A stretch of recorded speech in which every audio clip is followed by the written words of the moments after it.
Before we begin, we want to acknowledge that some stories and discussions in this episode of Radiant Resilience may touch on sensitive and potentially triggering topics. These may include themes of suicide, mental health, and so on.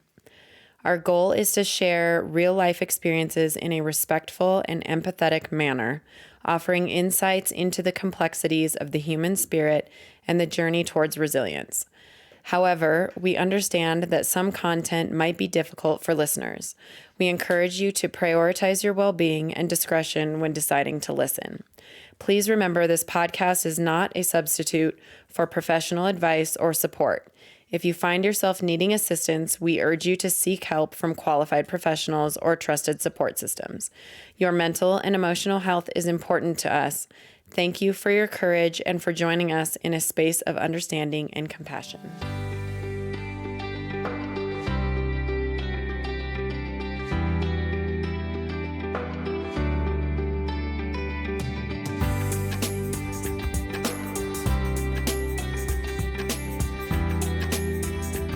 Welcome, listeners. I have a very special guest on today, my good friend, Kasey Baynton, an adventurer whose life took a dramatic turn after being bitten by a tick in 2019. What started as a health crisis transformed into a remarkable journey of healing and self-discovery. Formerly a marathon runner and snowboarding instructor, Kasey faced the sudden loss of motor control and autonomic functioning. Despite the challenges, she embraced her new path with courage and determination. Over the past 4 years, Kasey has immersed herself in various healing modalities, including biodynamic craniosacral therapy and Reiki level 3 master healing. She left her career as an archaeologist to explore alternative paths of providing for herself. Her recent Lyme disease treatments have included unconventional methods like hypothermia and bee venom therapy. Through it all, Kasey has learned to deeply listen to her body, mind, and soul, understanding that healing is a uniquely individual journey. Let's talk further, Kasey. Why don't you start from the beginning and tell me more about maybe when you first realized you were struggling with Lyme disease, or maybe what your first symptoms were and how it all began? Yeah. As you know, Lyme is one of those hard diseases that you don't quite know you have it. Like, it can stay dormant in someone's system for a while. And then often it will be like, if you have some sort of emotional trigger or something big happen in your life, that's when it will usually like rise to the surface.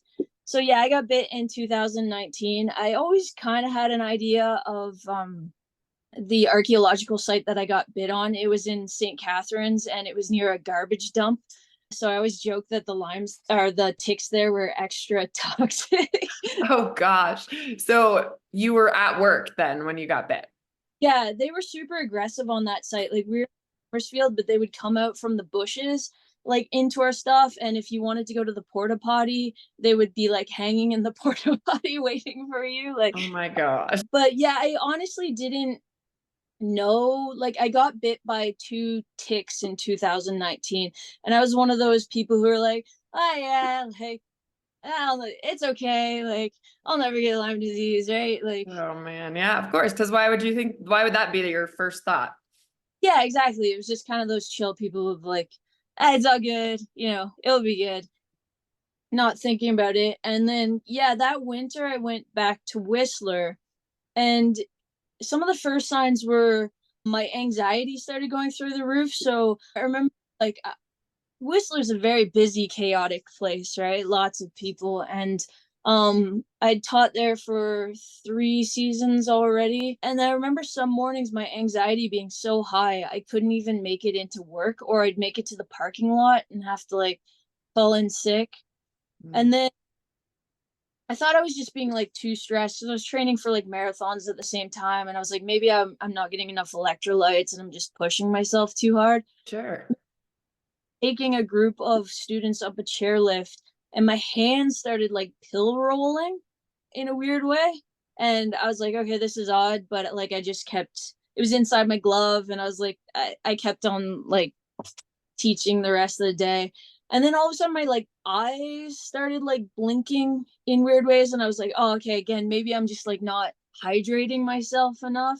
Sure. Um, yeah. And that was like the year that COVID started to hit as well. So there was like that amped up energy. Oh, good old COVID, right? Yeah, for sure. Wasn't until the spring and summer that stuff really started to become clear to me. So I I started losing emotional control. I remember being back doing archaeology in Ontario the following spring, and I'd be driving to work and I'd be like crying uncontrollably for no reason. Oh, And goodness. the way back, my teeth would be like burning with this like nerve pain. And Oh my it, gosh. yeah, and then I would have a shower and my knees would lock up. Oh, And wow. That's terrifying. yeah, so that it's really slow to like progress. And then what really kind of clued me in that it was something beyond just being tired and fatigued and pushing myself and not like resourcing myself well enough was it was the night before my grandpa had died, so like kind of an emotional trigger. I'm And sorry. that's all right. And I'd started to get like really thirsty and like Zika sort of symptoms. I wanted to like chew on sticks and always drink water and like suck on ice cubes. And then Okay. all broke in my brain. And the night before my grandpa's funeral, my hand started twitching and I couldn't stop it unless I was consciously present. So anytime I was like watching a movie or relaxing, my autonomic nervous system was just like in control, my hand would twitch or circle, and then I was starting to gasp for breaths and get snarling in my face. And Oh, um, wow. yeah, and it was all in the background. So anytime I was engaged talking to someone, I looked okay. I felt okay. But anytime I relaxed and yeah, my body was just like free. So how long was this after you got bit by the tick, do you think then? Whole year, a year and a bit. Okay, so And for that entire first year, you were just having random weird symptoms and not, and then making excuses for other reasons for why it could be. And okay, tired, I'm emotionally stressed, I'm yeah, like maybe I'm not eating properly, stuff like that. Until yeah, I started to get the tremors and the shakes and the convulsions and I couldn't regulate my breathing and stuff. I was like, okay, something is seriously wrong here. So yeah. that's when doctor or I only had a nurse practitioner because I couldn't get a doctor. And the first thing she did to me was send me a bipolar to see if Survey, a bipolar survey? there to see if I was bipolar. Oh, shoot. Had you ever had any possible bipolar symptoms in the past? Has their ups and downs and stuff, right? But yeah, never to those extremes, right? And I answered the questionnaire and she's like, oh, okay, you don't seem to be bipolar. And I was like, no, there's something like I just feel really odd in my body. Like I felt really weird. Yeah, so that was interesting with her. And she got me to do the Canadian Lyme test, but because it had been a year and a bit, of course it came back negative. So what is a Lyme test? Also, side note for anyone who's listening who doesn't know, I didn't put in Kasey's bio that she's in Canada. So healthcare system stuff might be slightly different over there. But what is a Lyme disease test? What do they do for that? I don't know actually what they teach or test for in Canada. I know they take like it's a blood test, right? Okay. And then for markers and each certain Lyme tests are different. I think the one in the US is different from what the Canadian one tests for and what Mhm. the German tests for. So I'd have to go back. It used to be in my head and now I've forgotten what they specifically test for. But they did Um, a blood draw on you, and then that's what they were just looking for it in your blood then. and it came back negative and the Canadian one is known for being terrible. Oh, shoot. So then I kind of still had an idea in my head that it was Lyme just Have because you all the started doing your own research then on it at that point? started like and you just kind of have a gut feeling sometimes, you know what I mean? So I called up like a Lyme helpline in Ontario, and he told me of this naturopath. And I went to her, and I ended up having to pay $800 to get tested Oh, in wow. the States. So I sent my blood to the States, and their test is better. And that one was called IGenics, the I feel like IGenics. I've heard of that company. And then that one came back as positive. So that's when I started um pursuing healing from Lyme disease, I guess. But So what was the time frame then between the two tests? Like, or like from when you went to the doctor and then you got all the testing done? Because that stuff's never fast. the Canadian one was in the spring or the summer. It was in the summer. And then the American one I did late fall. And that one actually didn't come back it didn't take too long. So it was all right. Yeah. That's good. But then the funny thing was that then I took my like American positive Lyme test to my nurse practitioner, and she made me cry coming out of Oh it because no. I took it to her to get like antibiotics, right? And then she just claimed it was a false positive and that they didn't have to treat based on an American test. So she refused to give me antibiotics. So I had to go to a walk-in clinic and trick a walk-in doctor there to give me like 2 weeks of doxycycline, which did What? better. Yeah, and then I had to book an appointment with a private doctor and pay like $100, and she finally wrote me a prescription for doxycycline and low dose naltrexone, I think. I'm familiar with both of those from my Yeah. fertility journey. So yeah. So that got the ball rolling, and then by that time I was ready to move back out west for like the snowboard season. And then that's when I took the deep dive into naturopathy and like all the natural healing practices, and pretty much left the Western medical system like behind me. So Yeah, sure. So you did the doxycycline and the low dose naltrexone for just a couple weeks then, or was that something they wanted you to be on like long term? And then is that standard meds for Lyme disease? yeah, like you usually do antibiotics in the beginning to kind of kick the bugs out, but they can go into hiding and stuff in your system, like really deep intracellular. So the antibiotics are the first sort of wave to kind of get, the ones that are very active in your system. But then that's why you have to turn to UV light therapy or like all the infrared light therapies or all the biomeridian testing and all that stuff later on to go to the intracellular levels to get kind of hiding out that could come back. Yeah, so I was on doxycycline for 3 months, I guess. An antibiotic for 3 months? Yeah, it hurt. Yeah, it hurt a lot. I remember my temples just like pounding. Oh Um, man, that's a long time to be on an antibiotic.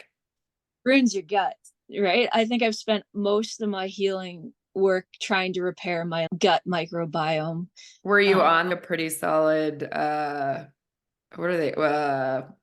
Probiotic? Yeah, they put me on my first naturopath, who was in Burlington, Ontario, put me on one. And then my second naturopath, he put me on one, and I've been on and off. Yeah, just different one. Did Yeah. you have any like side effects? So for my fertility stuff, they put me on, at one point they put me on like 4 or 5 antibiotics, but it was only for like, yeah, it was only for like a month, I think. But I ended up with thrush, which is like a yeast infection in your mouth from it, even though one of the antibiotic or one of the meds they had me on was also an antifungal. So it was supposed to prevent that, but did nothing for that. It was awful. So did you have anything like that come up while you were on those for 3 months? Actually, well, not when the antibiotics, but before I got diagnosed with Lyme, I remember going to a dentist and I had, yeah, the thrush on my tongue.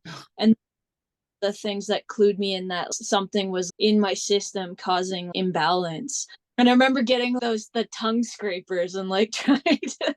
I did all the things. It was awful.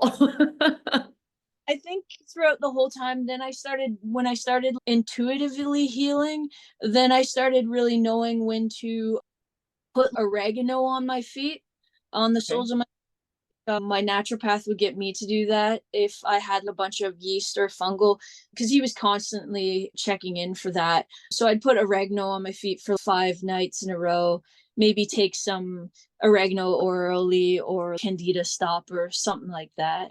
Yeah, so I started to be able to, yeah, gauge it, I guess. But And then, so then the low dose naltrexone, is that, because I know some people are on that for forever. So is that something they wanted to keep you on? no, because I pretty much saw that private doctor once just so I could get some antibiotics. And then I switched over to my naturopath in Salmon Arm, and he's been my rock solid healer Okay. since. I just started checking in with him, and he didn't feel like the low dose naltrexone was necessary, right? I started eventually, this is where I love natural forms of healing because most people don't want to stay on medications long term. So you learn how to resource yourself naturally. For sure. Yeah, to kind of, because low dose naltrexone's a bit more mood related, right? Yeah, and is it anti-inflammatory or is it an immune suppressant as well? I think it's maybe both. Yeah. Kind of does a bunch of things, right? So Yeah. Yeah. Nice. So tell me when you first, okay, so you got the positive test. And then obviously you said you cried when you went to the doctor and they were mean to you. Just terrible.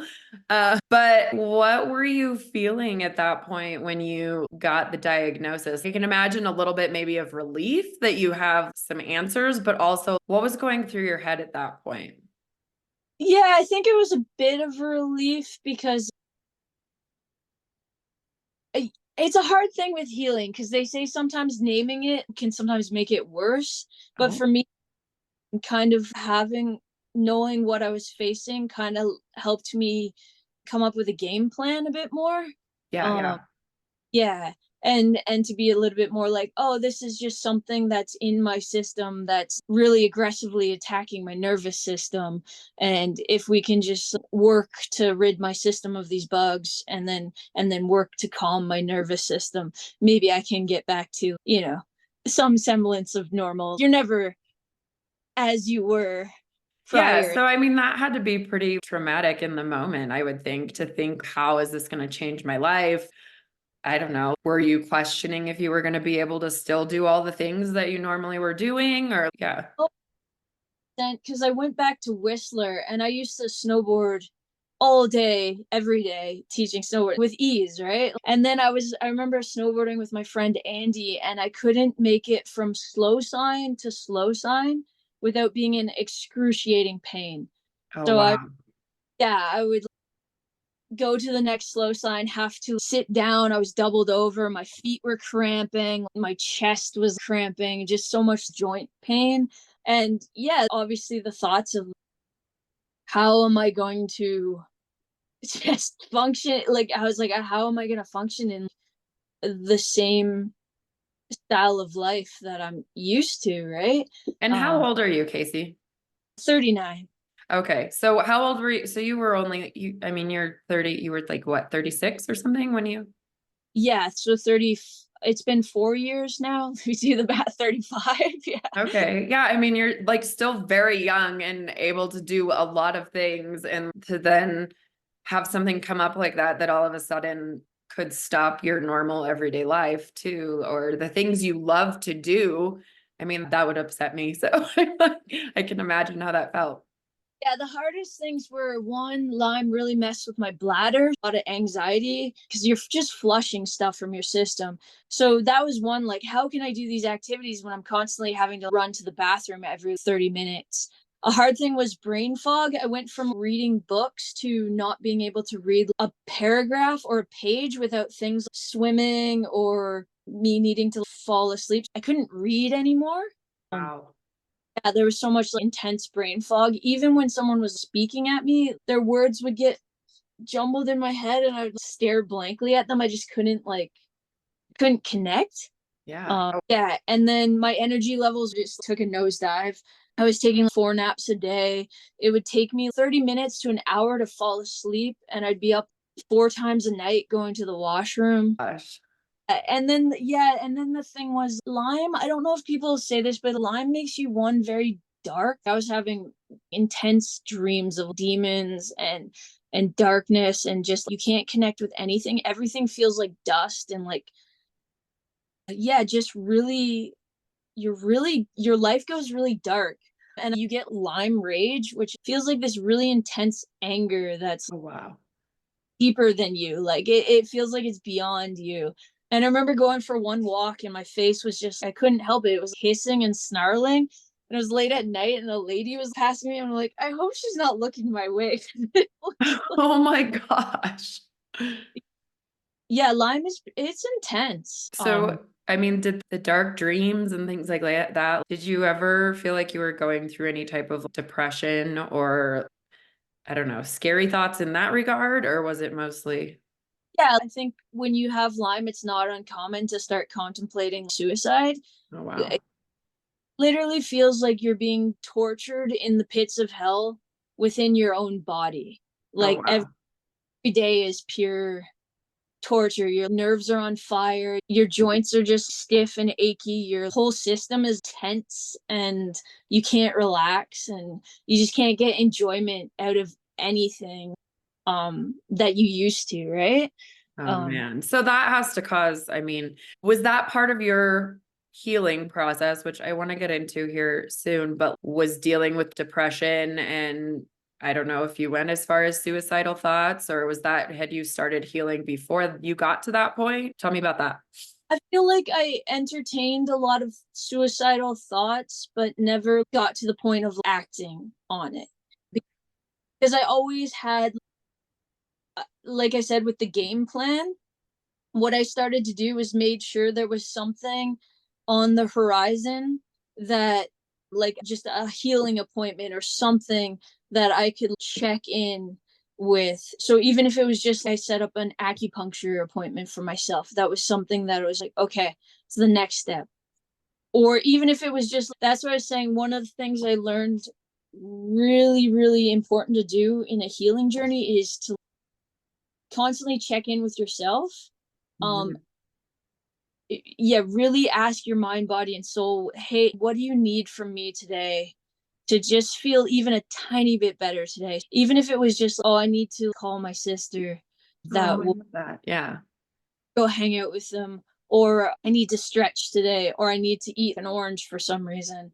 Uh, I had weeks like that where all my body was just like, I need cinnamon. I need cinnamon. I Oh, how random. okay, I don't know why, but I'll just trust it.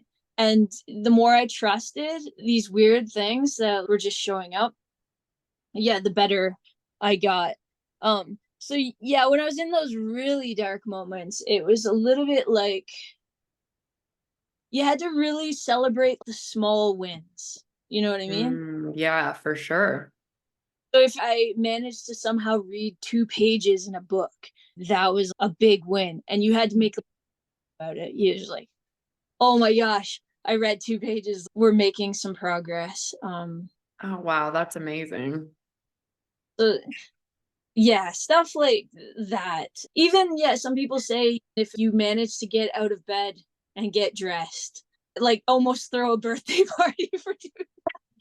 I see those memes on Instagram all the time and I send them to my sister all the time. I'm like, okay, the best I could do today was get my butt out of bed.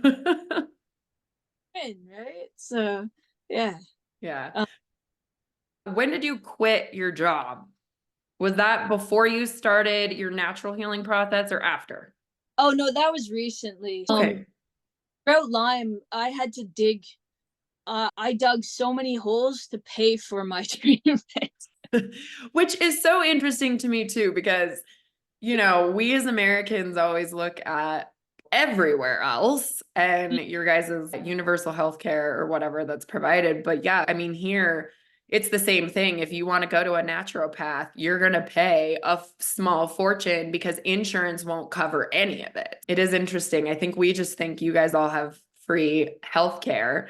So you were having to work to pay for and dig holes because you were an archaeologist to pay for your treatment, which was hella Yeah. expensive, I'm assuming, because I know that here none of that stuff's cheap.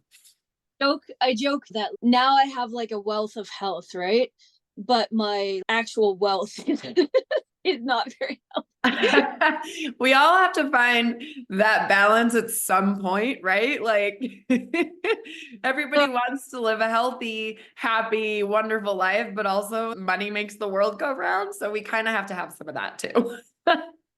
Well, yeah, I knew I was in it for the long haul when I started really meditating and sitting with my system. I knew it was going to be at least a 5-year journey. I knew Lyme's always expensive to treat. So yeah, I've been one of the lucky ones. I think it's cost me about 50,000 um in terms of travel and everything and more, which is not so bad. I have 4 naturopaths now that I see for different stuff. Based on where you are in the moment. Yeah, just what treatment's coming up. But one of my naturopaths says it's not uncommon he's had people in front of him that have spent millions of dollars trying to get better. I'm actually really grateful for my intuitive process because I think that really helped. Yeah. Okay. So start with that. So you saw your first naturopath, and then what was the conversation like? And then where was your head at emotionally to pursue the more natural routes? And had you done research on that stuff before on how that could help? It was pretty much my naturopath in Burlington. She recommended this guy in Salmon Arm. So I drove across the country by myself again. Yeah. So Um, where is Burlington? in Ontario. So I was in Okay. And then is it Salmon Arm? Is that what you said? So it's kind of in the Okanagan. Yeah, I drove across the country by myself again. At that point, I was taking a lot of hemp based CBD just to calm my nervous system down. So I pretty much drove across the country and I napped. I napped so much across the country. How long did it take you? 5 or 7 days in December. And Luckily, how long should it have taken? normally that Okay. if someone else, you can pull longer days. But because I was sick, I only drove from 8 in the morning till 4, till it got dark or whatever, and then pretty much slept along the way, and then just had CBD to um keep my nervous system down. But I don't do CBD anymore unless I really feel the call for it. But back then, it was one of the only things I had. So yeah, then I drove to Salmon Arm and saw him, and he got me out on homeopathics and biophoton sort of light treatment. There's like this box that I could take home and shine around me and stuff, and Nice. yeah, that was really great. And then I kept checking in with him all winter, and I tried. That was the winter that Whistler was pretty bad with COVID and stuff, so there weren't very many classes. I didn't really teach. I was just on EI because I worked really hard that summer, even being sick. And then, yeah, that following summer, I went and did archaeology in the Okanagan here in Kelowna and stuff. And that's where I really worked hard while being sick. I remember just constantly being in pain, but I was like, okay, Oh, one more test pit will give you this much treatment. So just keep digging. oh man, that's hard labor for somebody who's having physical pain. I resourced myself a lot at night. I meditated a lot. I would do like intuitive dance or movement therapy. I started doing qigong. That's when I started doing biodynamic craniosacral therapy because um my naturopath had recommended manual osteopathy for me, and I was doing some of that, and I was in Penticton doing work, and I showed up at this lady because I thought I'd booked a manual osteopathy appointment, and she's like, I do craniosacral therapy. Would you be okay with that? And I'm like, well, I'm here. and, and it was like, I just worked a long day, like digging holes, and that was incredible. That first session, the way it calmed my nervous system was unbelievable. She said when she touched her hands to my feet, she said it felt like she was putting her hands into a wall socket. that's how like charged up my nervous system Oh, was. wow. Yeah. So I kept going back to her when I was in Penticton, and that really helped me start to listen to my body and really deeply ask what it needed and the individual parts of my body, and really helped my nervous system calm down. So I wasn't fighting myself anymore. So I could start enjoying things again and, relaxing and connecting with people and stuff. Yeah. So when you started really feeling the effects of the treatment you were doing, starting to make things better, what was going through your head? How were you feeling at that point? A little there's always this undertone of Lyme where you feel a little crazy. Okay. Because of the way it's affecting your emotions? Yeah, I think Lyme from the get-go has that energetics of like, because people aren't believing you from the beginning, that you really doubt yourself. You have a lot of self-doubt of, am I making this up? Am I making this up in my head? Is this real? Do I really have Lyme in my system? And then you go to a session or a treatment and you'd be like, oh yeah, they're feeling it too. Or they know what they're talking about. You're like, okay, I'm not making this up. But when you're doing this intuitive healing, and all of a sudden you're in front of your naturopath and he's telling you to go hug trees because trees love our shit. So give them all your shit. Then you're out in a park for an hour hugging trees. And you're just trusting it, and you're asking the trees to take all your shit, and you come away from it feeling way better and energized, but there's a part of you being like Dude, am I I feel that. I love trees. I mean, I've never gone out to the park to actually just hug a tree, but when I'm hiking and stuff, I'm always touching the trees. I want to feel we have a lot of pine trees here. So I always want to touch all the needles and feel all the different textures. And I'll walk past a aspen tree that I put my hand up against to step down on something. I'm like, thanks, tree. It seriously is an energetic thing for sure. And now I'm a little bit more respectful. So now I'll specifically ask the tree of being like, hey, because some trees, I do get the energetics back that they're like, okay, I have enough of my own stuff. I don't want to be touched. So now I'm a little bit more respectful and be like, hey, tree, hey, if I give you a hug, can you take some of my shit? And some of them were like, yeah. And some of them were like, whoa, I have enough. That's good. I should probably pay better attention to my trees when I'm touching them. But like trees are very giving in general, and I think there definitely is a thing to nature bathing, right? Yeah, for um sure. If uh, anything, it gets you like a meditation state, I think, kind of like you're just, especially if you go by yourself. I find when I go with Colin, I end up talking to him a lot. But if I go for a walk by myself, it's just so healing and you just look around and so quiet and really enjoyable. really easier to sink in. And I have to remind myself, yeah, I agree with you. When you get with people or you get busy in the doing, or to just take that moment to pause and slow things down. And I've said that with a lot of people I've worked with, is because I'm apparently very air energy or whatever. Things come at me like fast and hard and messages. And a lot of people are like, don't be afraid to ground yourself, take a moment to pause, ask things to come at you a bit slower. Are Ask you for, an air sign? Are you an air astrological sign? yeah, or just that Reiki energy of kind of air. So that can be an antenna, but sometimes the antenna gets too much information. Yeah, for sure.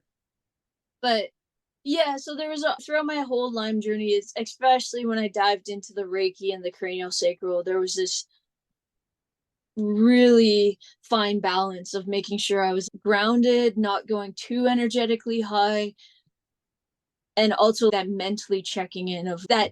Yeah, because I always had that self-doubt of, am I crazy? And sometimes when I was with people, I'd be like, did you feel that or see that too? I'd check in with others. And Were yeah. were people usually in tune with that too, or not usually? Yeah, well, there's, as you know, there's all different sorts of people on this planet, and some are more energetically uh in tune, and some are just way more grounded, right? Yeah, absolutely. And some are more open to it, and some are not, given, yeah, how you're raised and stuff. And my biodynamic craniosacral course was a good place because there was a lot of like-minded people and some people in that class that had Lyme as well, so we could check in with each other. Oh yeah, that had to be really nice to have some other people to lean on. I have one really crazy story that I love to recount. And I don't know, do you know much about craniosacral therapy? You've had it before, right? I believe I have, yeah, but go ahead and enlighten others about, what is it exactly? It's a lot about it's gentle touch, and it's just like gentle handholds. As a practitioner, you just learn to create a gentle, safe, neutral space to hold that space so that someone can come in and feel supported and nurtured, almost like a womb space, and they can just kind of unravel a bit. They can let go of things that they've been holding on to that need to be released. And it can be very like physical based. It can be like, oh, I hear, I can feel your blood circulating very strongly around your body. And oh, you have a bit of tension in your calf muscle. Do you feel that? And I feel like it wants to stretch out. But it can also be very emotional, like the emotional level of, oh, are you holding a bit of sadness in your chest? Like, are you ready to sort of, release that? And it can go spiritual. So the one I had was a bit spiritual in class. So my brother, as you know, is married to a lovely Japanese woman. She is lovely. And she'd just been to Japan and she knew I was getting into some of the energetic work. And she brought me back this salt from a Shinto shrine, just this like, yeah, blessed salt. And she gave it to me right before one of my seminars, like my craniosacral seminars, like classes. And as soon as I received it, it just felt super comforting, right? I loved it. So I decided to bring it to class, right?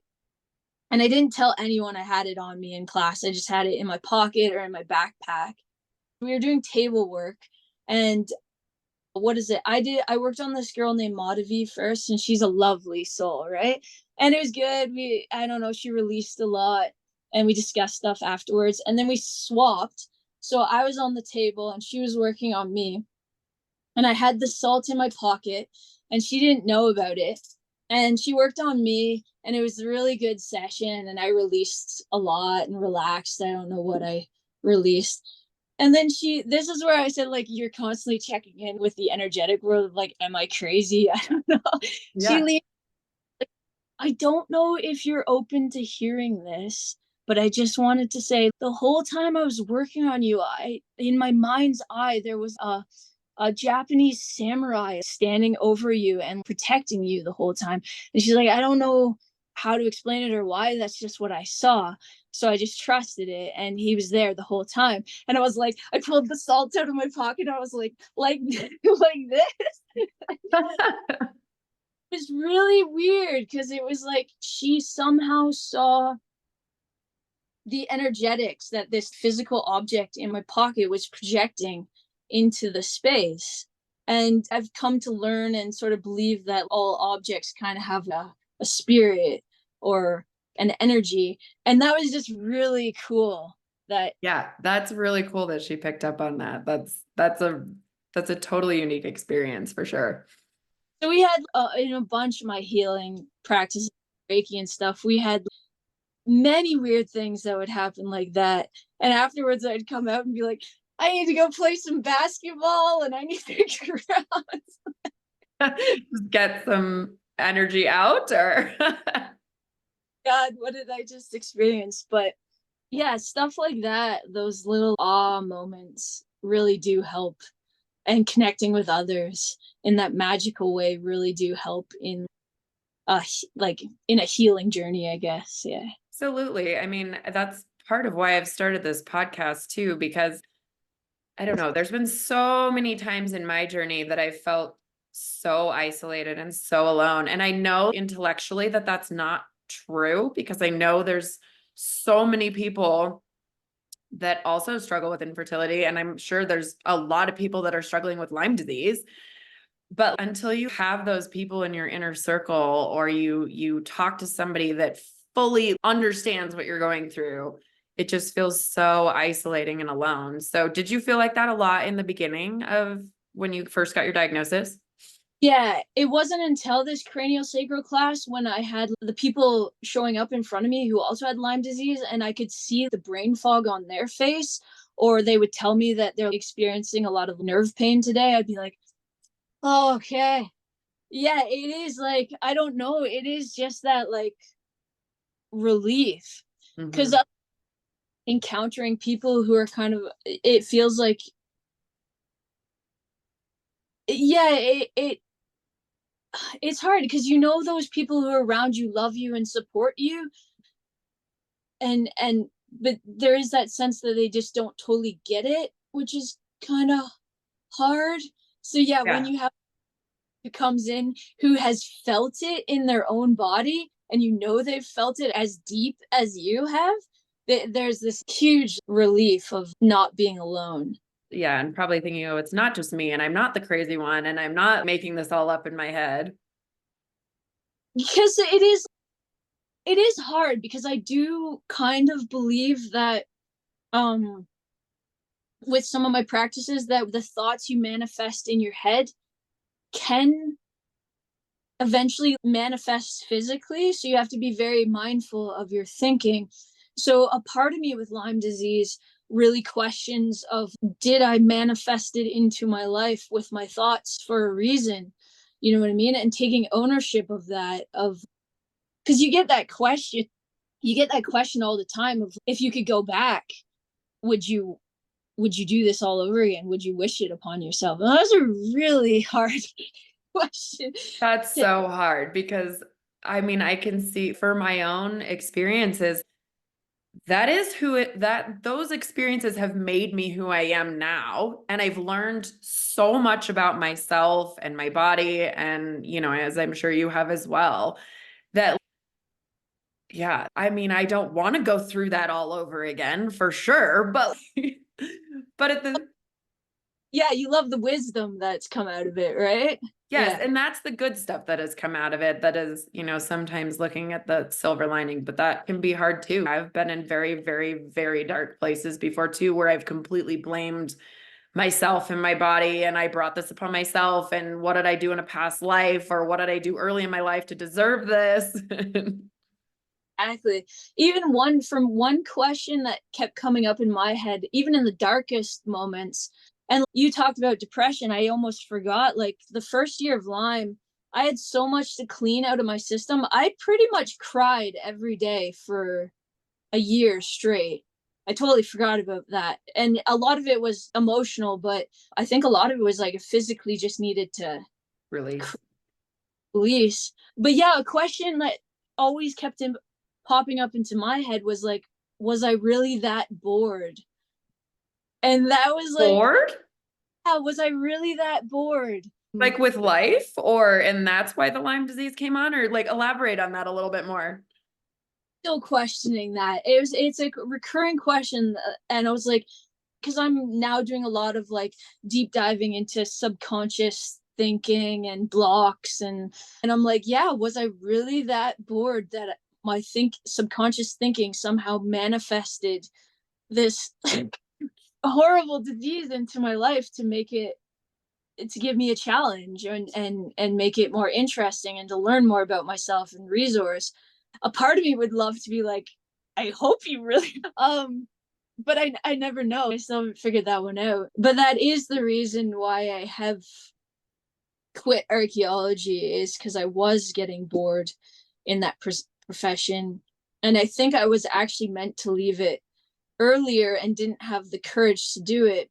So part of me thinks maybe I don't know for sure, but if it was the manifestation, did I manifest the disease to finally push me out of that? I don't. Mm.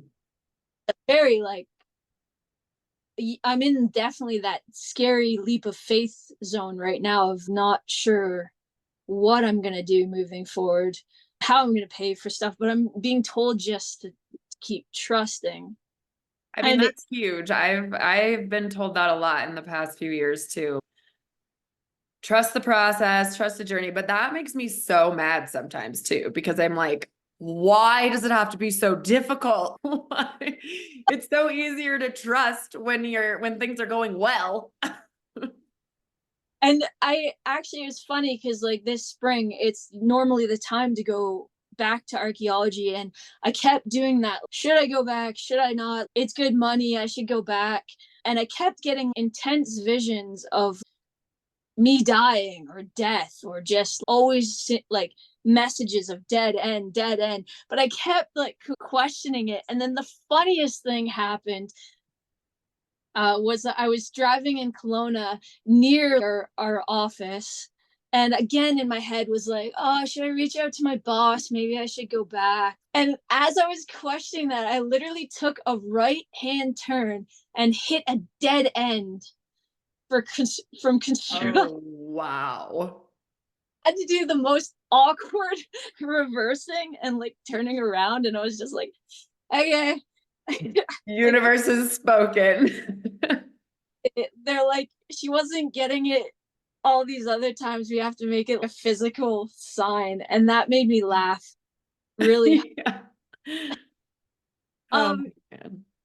Stuff like that shows up in my life. If I'm not listening and being stubborn, I do believe like I have strong guides, or I've been guiding, whether it's my subconscious or other energetics or source, or if I'm not listening, it will show up very strongly.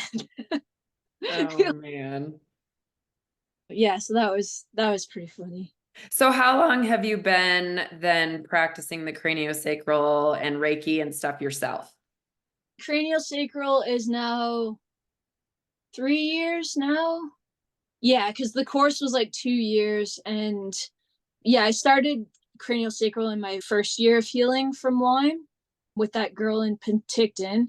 And then it was funny because while I was with her, my one naturopath was telling me to get ozone shots in my mouth to clear out infection. So I went to another naturopath to get ozone shots, but he didn't do it in the mouth. So I had to go to a dentist who did it in intraorally, which led me to another dentist who was doing myofunctional therapy at the time.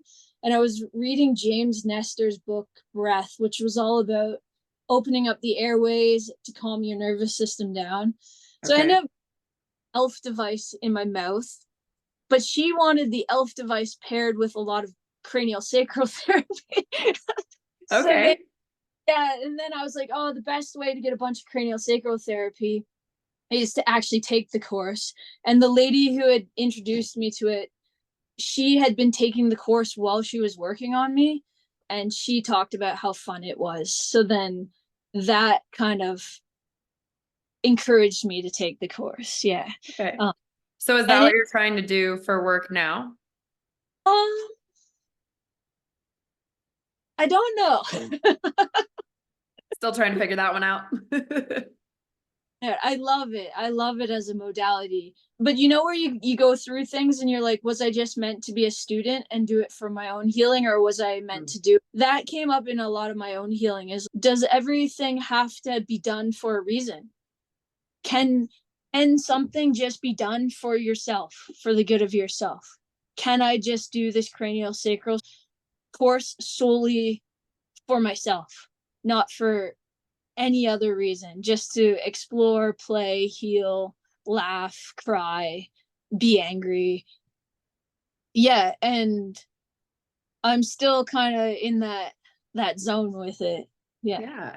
So I guess that kind of leads me into where I was going to go next is, how are you now? I mean, obviously you said Lyme disease is something you'll probably be dealing with for forever, just figuring out how to manage it the best way possible. So how are you emotionally and mentally at this point in time, and how is it still affecting your everyday life? And go into that a little bit. Yeah, so the stage, so yeah, like I said, my subconscious kind of gave me that 5 year sort of message, I guess. So I'm in year 4. Throughout the whole process with my one naturopath in Kelowna, I've been doing low dose immunotherapy. Okay. It's been informing a lot of the undercurrents of my healing, a lot of the intuitive stuff. So I've done immunotherapy for food, for Lyme, for herpes virus because I had mono when I was a kid, for environmental like toxins, for heavy metals, and a bunch of clearing. And the one I did most recently was for adrenals and energy sort of support. So that's what is kind of the phase I'm in right now, is how to get my energy back. What work is my work? What work is other work? What work should I be doing on this planet? The energy I invest in work, how can I build? Yeah, I think it's a lot now. It's coming back to that, increasing the health of my my wealth again. Sure. um, and with that, I've taken some of my healing into my own hands. So the bee venom is awesome because I ordered it from Hungary. I'm set up with it now. I can inject myself 3 times a week. I don't have to go drive somewhere to an appointment. It's something I can do on my own. I'm going to be student assisting in Vernon for a craniosacral course. So again, that's going to be for free. I'm going to be helping out in the class. And then what else have I? So physically, does it Physically, feel pretty managed at this point?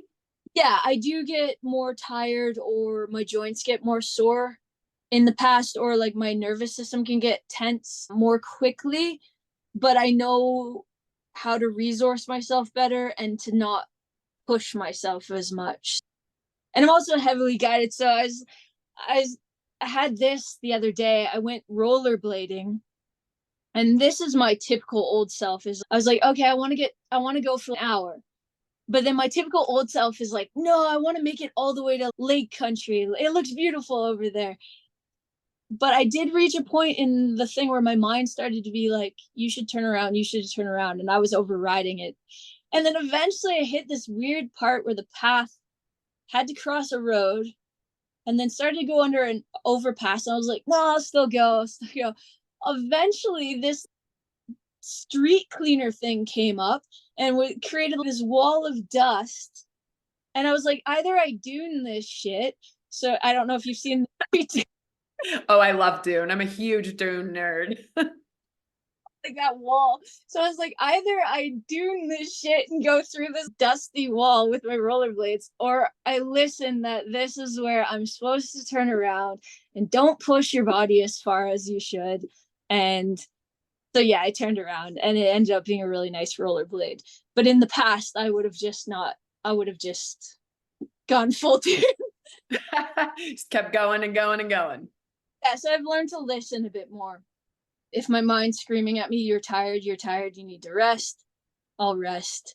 If it tells me you need to eat, I'll eat. And yeah, I just kind of, if I need to stretch, I'll stretch. And yeah, so I'm definitely, my body's starting to produce happy chemicals again, the happy the hormonal juices that make one actually feel happy from the inside out, right?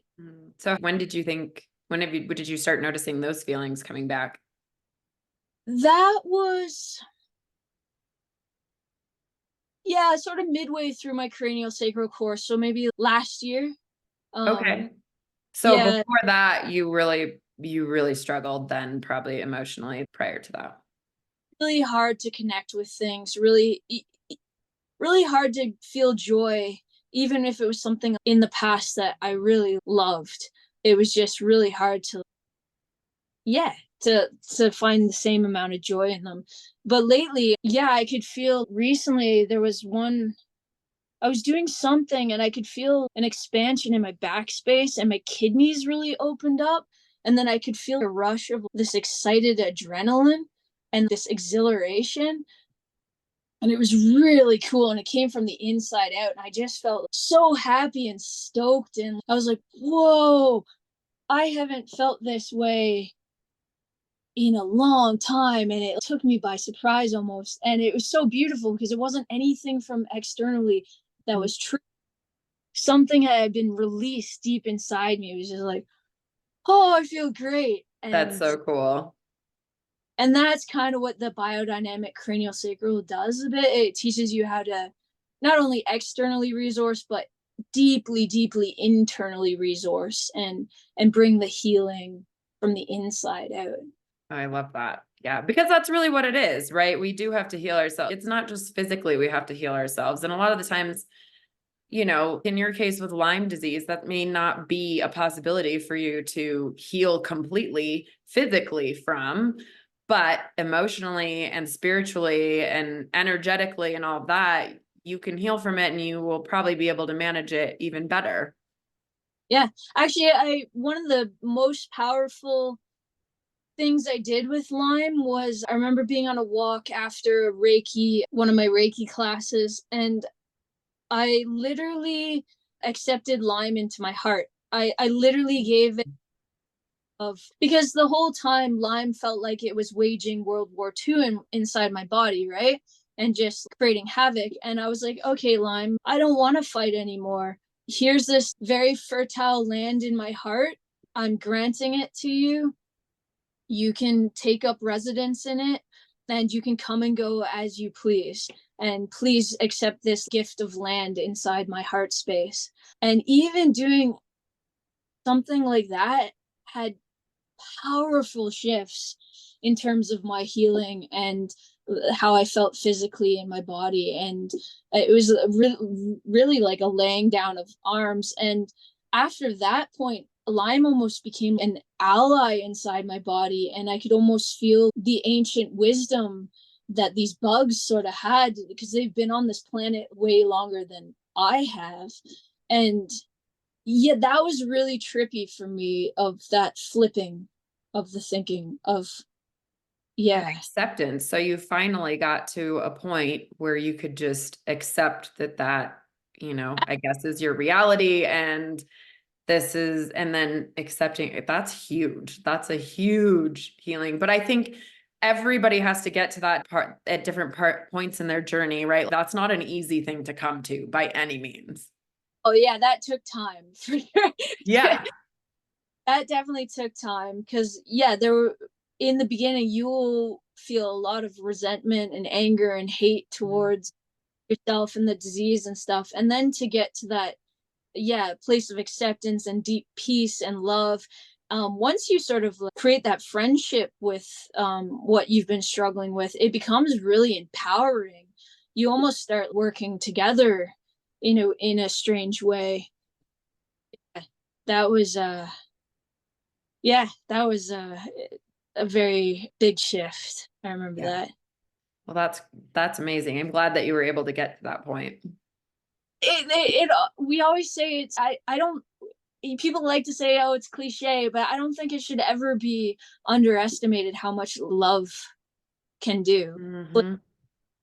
And love instead of an acceptance and peace and gratitude and to anything you might be struggling with. I've had a lot of food issues in my life, and throughout this journey, the amount of times I had to just really sit with my food and smell it and feel it and taste it and slow things down and focus on chewing it and really give gratitude to food really helped, you know, repair a lot of harmful behaviors I would have with food of or thought patterns and stuff. That's really interesting. I feel like that should be another episode. We should have you back. I feel like I could just keep talking to you all day, but I guess a couple more questions. What advice would you give to someone who's currently struggling with the symptoms or diagnosis of Lyme disease?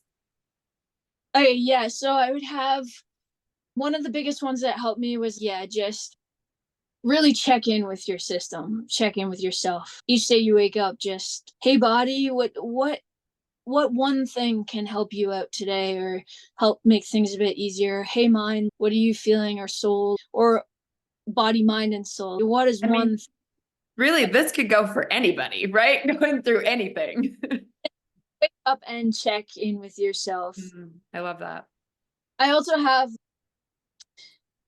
I think with Lyme, the intuitive process, because a lot of people maybe with Lyme will try to control the healing process a bit. And Buddhist story, which I love to repeat because I heard it was so you have this bowl and there's a bunch of frogs, and you want to get all the frogs neatly in the bowl, right? And you just want to, have a bowl full of frogs. And you go about the task and you're trying to get the frogs in the bowl. And then you realize that the only way you can get all these frogs neatly in this bowl is to kill all the frogs. Oh no. But where is the joy in that? Where is the joy in a bowl of a whole bunch of dead frogs? So Legit question. life and healing, you just have to be content with getting, maybe you'll get some of the frogs in, maybe you'll get most of the frogs in, but they'll be bouncing and hopping. And you just got to be okay that some frogs may just get away. You know what I mean? So yeah, that's what I take from that story is just be okay with your healing journey not being perfect. Yeah, seek more. It will get messy at times, but the messy parts will bring you more joy than trying to get all the frogs dead in the bowl, right? That's great. Great analogy. Just let it be a bit more intuitive. If you're feeling that, check in with yourself. Let the frogs bounce free, and yeah. I love that. Oh, this has been such a great conversation. I love this. And I feel like I want to have you back I feel like we should do a deep dive into that craniosacral stuff more so for just helping others know alternative routes of healing and stuff like that and how it can help you. And so let's do that again on a later episode. We'll have to do this again. But yeah, do you have any parting thoughts? No, I'm truly grateful to you for setting up this podcast for stories, and I feel really honored to be a part of it, and really, thank you for creating this platform. Well, thank you so much for being vulnerable, because I know this stuff isn't easy to talk about and it's not easy to put out there, and it's not, and there are a lot of people that don't open up about this stuff, right? And so I think the more people open up about a lot of different topics, the more or the less taboo they're going to be, or and we can all have a little bit more compassion and understanding and empathy for each other, knowing that no one's life is perfect, right? Oh, and far from it, right? Yeah. Well, this has been so fun. Thank you so much. Yeah. And thank you for being vulnerable. I appreciate you so much. Thanks for listening. Yeah, I really appreciate it. Thank you so much for tuning into today's episode. If you enjoyed our conversation and found value in the stories shared, please consider following us on your preferred podcast platform. Your ratings and reviews make a huge difference. They help us reach more listeners and continue bringing you engaging, insightful content. I appreciate your support and would love to hear your thoughts and feedback. Until next time, keep listening, growing, and sharing. Thank you so much.